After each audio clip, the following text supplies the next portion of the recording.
We are going to call this meeting to order for SRWA. It is 12:05.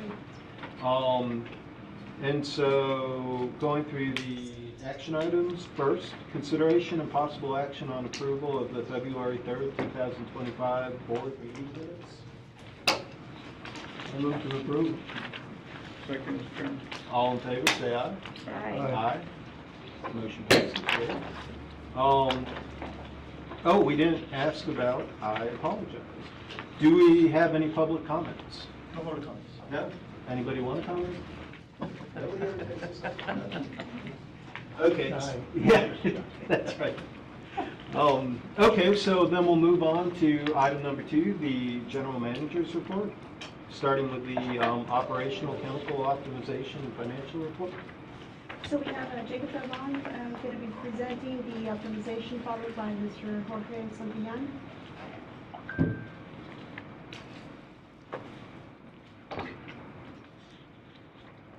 Good afternoon, Mr. President and members of the board. My name is Jacob Galvan, and I'll be presenting the production and distribution report for the month ended January 31st, 2025. On tab 2 of your board binder, we'll start with SRWA water distribution summary and true-up estimate. On column C, I have the SRWA total distribution. The year-to-date is 827.88 million gallons for a daily average of 6.73 million gallons.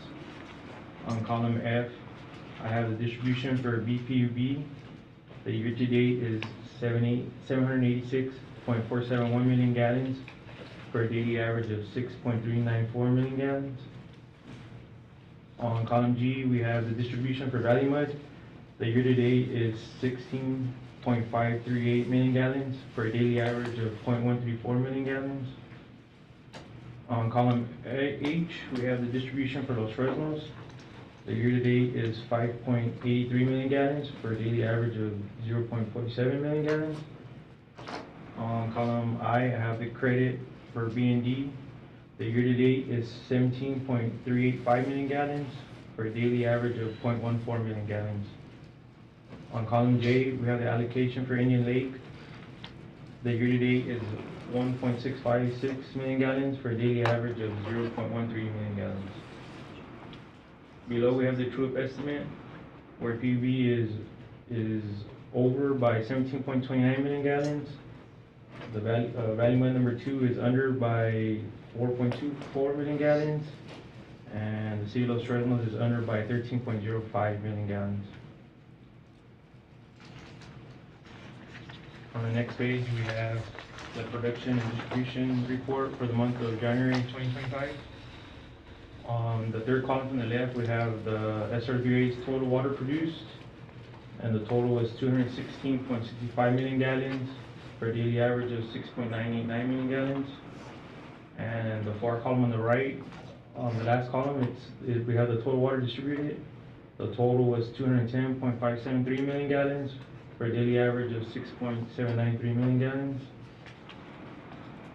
Below that, we have the chemical consumption costs, and the total was $96,424 with 24 cents.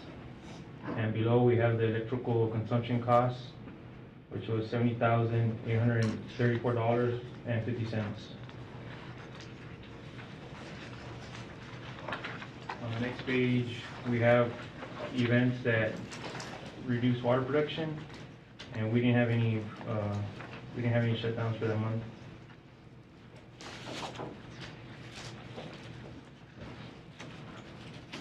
On this page, we have the iron, manganese, and arsenic analysis. All for the TAP, all the results were under the maximum contaminant level.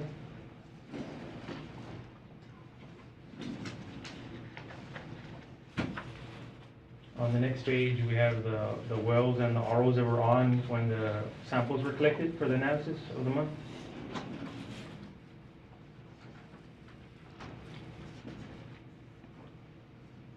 Here we have a graph of the manganese results, or the TAP results.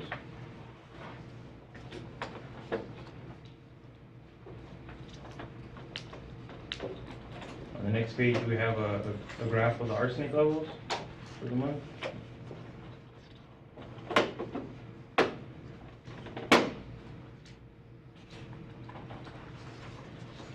On the next page, we have the water production distribution comparison for 2024 and 2025.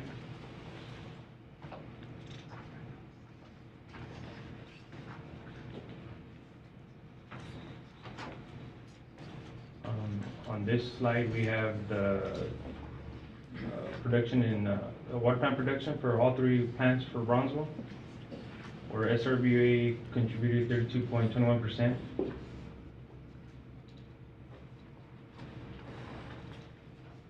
And that concludes my report. If there are any questions?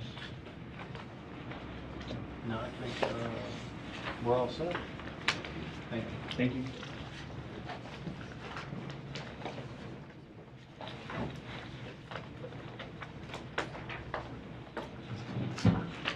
Good afternoon, Mr. President and members of the board. My name is Jorge Santillán, Finance Manager. We'll go over the financial performance as of January 31st, 2025. We're going to be looking at the last column, the fiscal year 2025 year-to-date, beginning with operating revenues from member assessments, 2,600,230.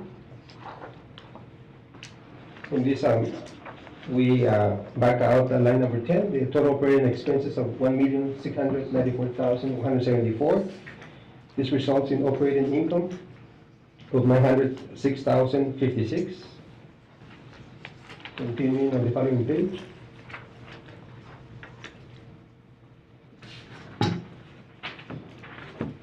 We have the net, on line number 18, net non-operating revenues of 54,243. This results in income before capital contributions of 960,299. There were no capital contributions, so that's the same amount for the change in net position of 960,299. We add this amount to the line 22, which is the net position beginning of the year, of 24,534,856. This results in a net position at the end of January of 25,495,155. On the following two pages is this is a summary of budget versus an actuals, expenses by account. And this concludes the presentation. Any questions?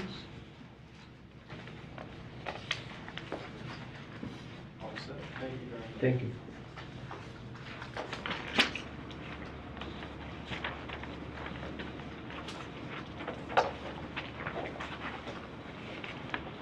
And I guess it's time for our drought update. Yes, subdivision will be made by Jaime Flores, and he's getting everything out of there. Good afternoon, Mr. President, members of the board. Thank you for having me. My name is Jaime Flores. I'm the Water Resource Administrator. Here's our drought stage meter. We're still sitting squarely at 21.4%.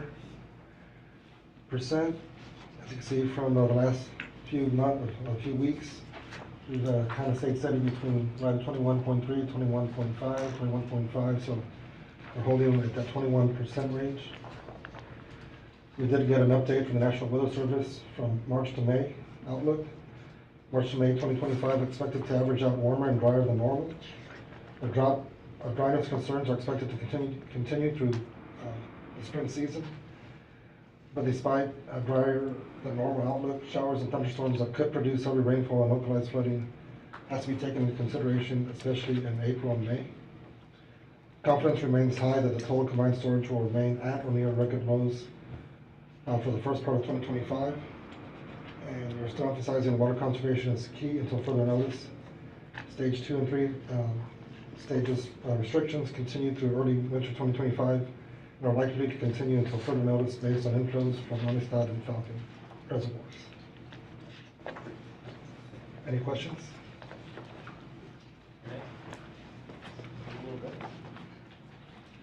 Yeah, thank you very much. Thank you, guys. Before we conclude the general manager's report, I do want to offer that if anybody wants us to present on any topic to your respective governing bodies, we'll be able to provide you any status update. I know last year one of your fellow board members, requested for us to went to Los Fresnos. It's been about a year. please let us know. We'll be happy to present on routes, the plant operations, where it is. I know that all of you have had change in various elected officials and may not be aware of the various different things that this plant does for your respective organizations. So with that in mind, we'll designate JJ for your contact for administrative purposes, and then we can coordinate any of the staff that needs to go present. Thank you. Actually, along those lines, I was going to ask her a little bit later, but it might be nice to put together a kind of outline of what we're doing, where the funding's coming in, just something that we can hand to people when they ask. You know, just I'm sure folks will want to track what we're doing. The entire optimization plan, the steps we're trying to do to reduce costs with the rehabilitating the wells, which back on the agenda, which is good. But all that will be useful. Loaded? Awesome, thank you. On to item number 3, the consideration and possible action to authorize the general manager and chief executive officer to negotiate and execute all documents necessary to implement the Southmost Regional Water Authority property insurance renewal for policy year 2025 and 2026. And Mrs. Leslie. No, my name is Luis Russell. Estrella is not in today. Before we get started, Therese, can you let us know that you're on?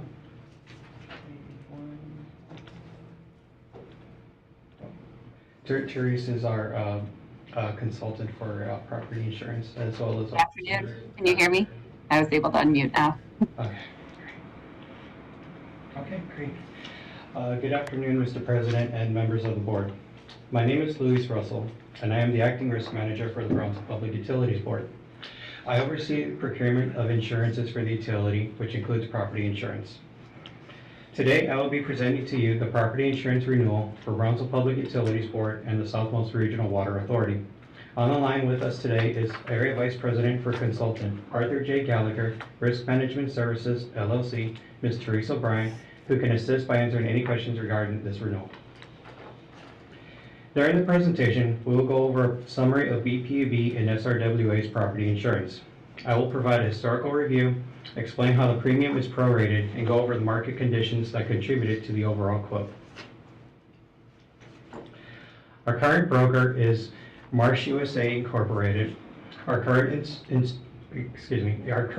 consultant is Arthur J. Gallagher, Risk Management Services, LLC. The property insurance was initially approved on March 2023 with the option to renew. This presentation is for policy year 2025 to 2026 and is the last of the 3-year option for renewal. Property values have increased by $18,500,997 or 2.38%. However, this year, the renewal will include a premium decrease of 5.3% or $144,818. As you can see in the graph, insurable values have consistently increased over the years, as well as the premiums, with the exception of this current year, 2025 to 2026, which is where the 5.3% decrease mentioned earlier is referring to.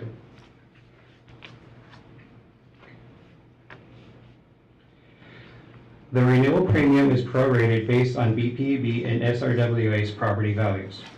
As you can see, SRWA portion is for 6%, while BPUB's portion is for 94%, for a combined total of $2,635,445. BPUB staff will continue to communicate with the broker to determine changes to the program that are recommended to improve and finalize the terms and conditions and renewal quote prior to the April 1st renewal. Staff is scheduled to present to the BPUB board its portion of the renewal, the 94% premium, on Monday, March 10th at the regularly scheduled board meeting. Staff has already presented property insurance renewal to the Facilities Programs Committee meeting on February 19, 2025. At that time, there were no questions or concerns from the committee. Does anyone have any questions at this time?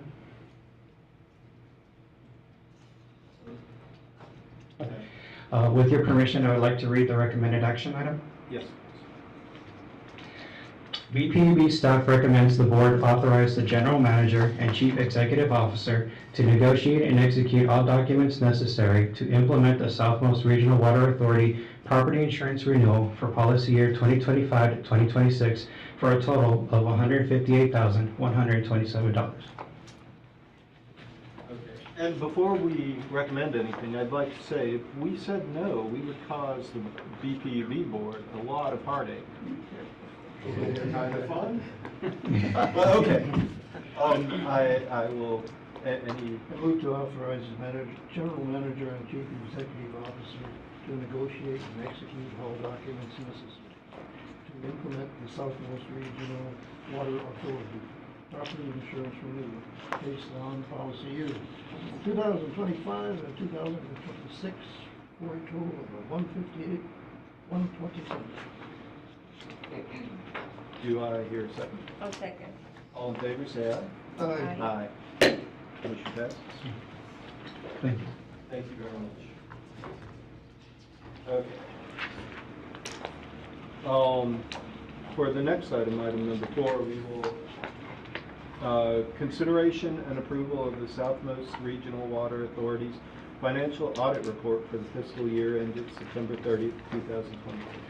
Yes, Mr. President, members of the SRWA board, the firm of Burton McCumber and Longoria completed their audit of SRWA's financial statements for the fiscal year ending September 30, 2024.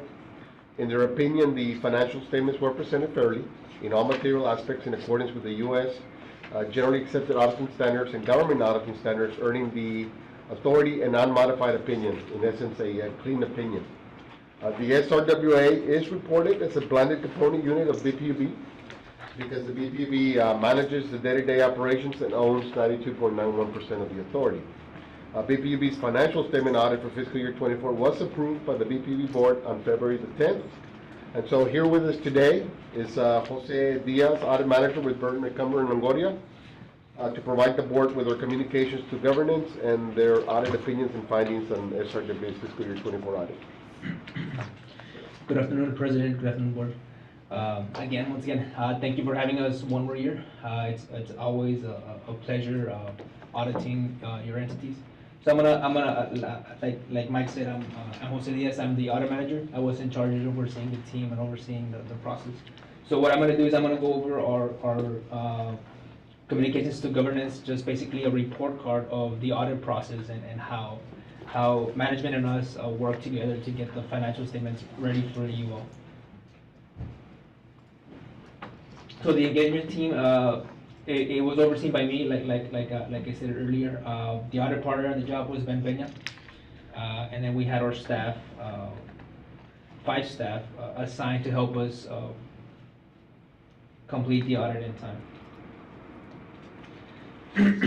So for the SRWA financial statements, there were no new accounting policies that were updated. Like it's the report follows the same guidance as last year. Nothing new of note to have sensitive estimates included in your report. The only sensitive estimate that you have is depreciation on capital asset, which that we look at management's assumptions on how to create it, and it all falls in line with GAAP. Communications to you all regarding difficulties encountered during the audit. There were none. We had no misstatements that we noted that wasn't corrected. There was no disagreements with management. Everything we inquire and we request is provided, and we discuss things, right, to understand the financial statement better. And there's no reportable findings.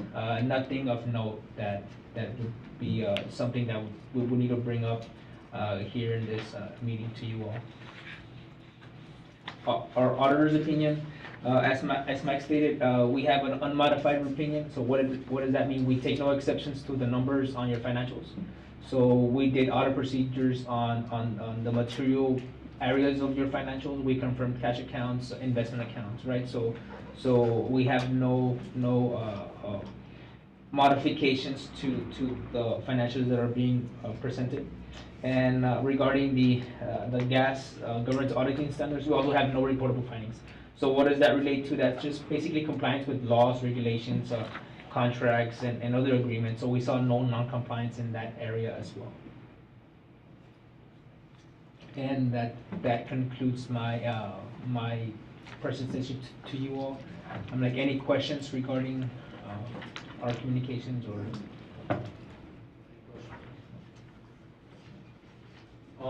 No, I think that's great. Thank you very much. I think, do we have to? Yeah, this is an action item. Okay, So the SRWA staff recommends approving the annual financial report for the fiscal year ending September 30, 2024. Motion, Mr. President. Second. Okay, great. We have a motion and a second. All in favor, say aye. Aye. Aye. Passes.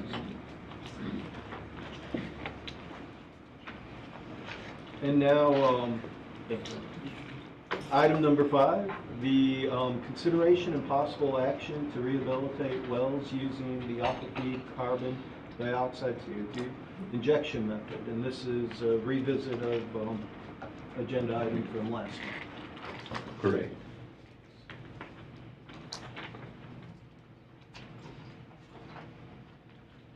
Mr. President, members of the board, my name is Jose Armando Garza, and I'm the water treatment manager. The Southwest Regional Water Authority operates a series of wells that serve as a critical infrastructure for water production in the region. Over time, these wells have experienced a decline in performance, reduced water yield, and pumping efficiencies. Due to mineral scaling, biological fouling, and sediment buildup. In 2020, the SRWA rehabilitated 3 wells, wells number 7, 17, and 18, using the traditional method of brushing, chemical acid cleaning with pumping and surging. The traditional method of rehabilitation resulted in a specific capacity increase of 4 to 8%. In the hopes of obtaining better results, SRWA staff and our consultant, RW Hardin and Associates, are proposing to rehabilitate 2 to 3 wells using the aqua-free carbon dioxide injection method rather than the traditional method. The first well will be rehabilitated at a cost of $128,750, with the option to rehabilitate up to 2 additional wells under the initial mobilization at a cost of $106,770 per additional well. Wells will be tested before and after the rehabilitation process before moving forward with the remaining wells or wells. Evaluation will be based on improved specific capacity in gallons per minute per feet of drawdown. Subsurface Technologies has the proprietary rights to utilize the aqua-free carbon dioxide injection method, and staff afterwards will be reporting to the board the results. Are there any questions before we read the recommended motion? We also have Mr. Kevin Spencer available online for any questions. I have a quick question if nobody else does. So the change now is that we'll rehabilitate 1. Right. We'll do some quick analysis to decide whether it was successful. Right. And then decide what the next one would look like, next well would look like. Yeah, we will determine to either go forward or stop it there, depending on the percent increase of specific capacity. And what's the timeline that we're expecting that to take? The testing? Yeah. It's gonna be like within maybe, I'm gonna say within an hour. Basically what we do, we take like a measuring tape before and measure the drawdown. And then we'll insert it again after the rehabilitation to see the new drawdown. And then we'll take the percentage from there. Okay. So we're going to be looking at the very Right. transient initial conditions. Right. Because we can't delay this, of course. Right, Yeah, right. great. We're trying to do it within the same mobilization, so Okay. we can. As long as we have some information to guide what we're doing for the next wells. Correct. Shouldn't we have specifics as far as percentage, whether we, if it's 2% or 4%? You have to have something in here that's not just, you've got specified capacity. That is kind of an ambiguous statement, in my estimation. Now, you're gonna realize something, that if you're gonna get a 4%, it'll probably go right ahead, but who's gonna make the decision if it's 2%? That is actually a really good question. Who will decide what the success criterion is? What is it? Yeah, the evaluation, it will be, we talked about it with our hydrologist, Harding and Associates, and internal staff. So that'll be done within the hour or two? Within the hour after the first rehabilitation, yeah. Okay. Does that sound good? Yeah. I would ask that as you're doing this, you know, we have them out here. We're going to do, what was it, 3 wells? No problem with that. And I think I mentioned this before, is have a plan for, okay, I think you guys are going to start a hard well first, or last time you were going to start a hard well. And you know, decide what to do after that. Like, if you don't quite get the success on the hard well, maybe you just go to the medium wells, or Correct. if you know, like have a plan though, maybe we go to the super easy wells and at least get some, whatever that might be. But yeah, you guys have thought through that? Yes, we were thinking maybe doing one of the worst wells, and then one will be in the middle, like a 50%. Although if you're extremely successful with the bad wells, yeah, you might want to consider doing the second one of those. That just a game plan for, Right, correct. you know, what happens when things go really well, what happens Right. if things go really bad. In one of the worst wells, I mean, we see a good improvement, it must be worth doing another Yeah. bad well, right? Yeah. Yeah. Any idea when you're going to start this particular project? As soon as this board item is, if it's approved, we're gonna work on the requisition process as far as taking a look at the contract and then going through purchasing. And from there, it's gonna take time for them just to mobilize. Yeah. Come down here. Okay.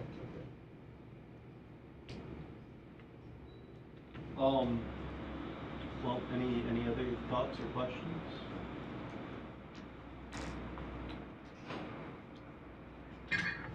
Okay, I guess So, yeah, if you could read the motion. I recommend the motion, read the motion. SRWA staff recommends rehabilitating one well using the carbon dioxide injection method at a cost of $128,750, with the option to rehabilitate 2 additional wells at a cost of $106,770 per well.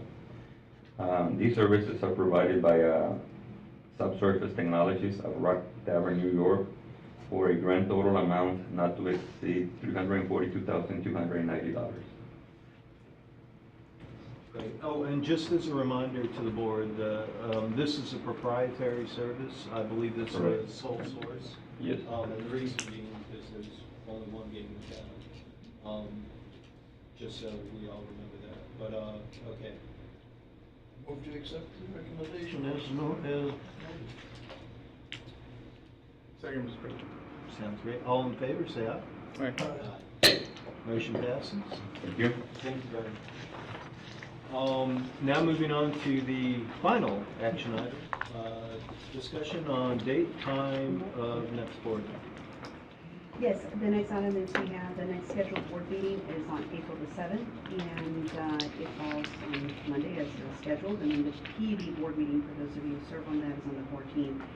On April the 7th, I do have a conflict with this meeting, but a member of the executive team will be here to take the lead, and so he'll be here and taking the lead at that meeting since I have a conflict on the same day.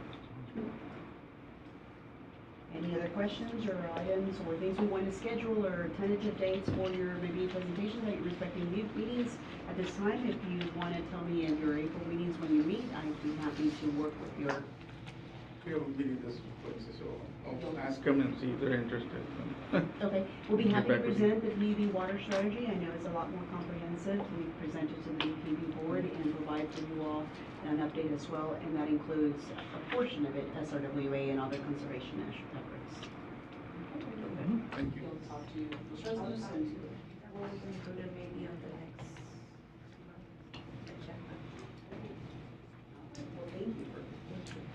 Sounds good. Well, with that in mind, I will entertain a motion to call the meeting to close. Move the meeting be adjourned. Second. All in favor?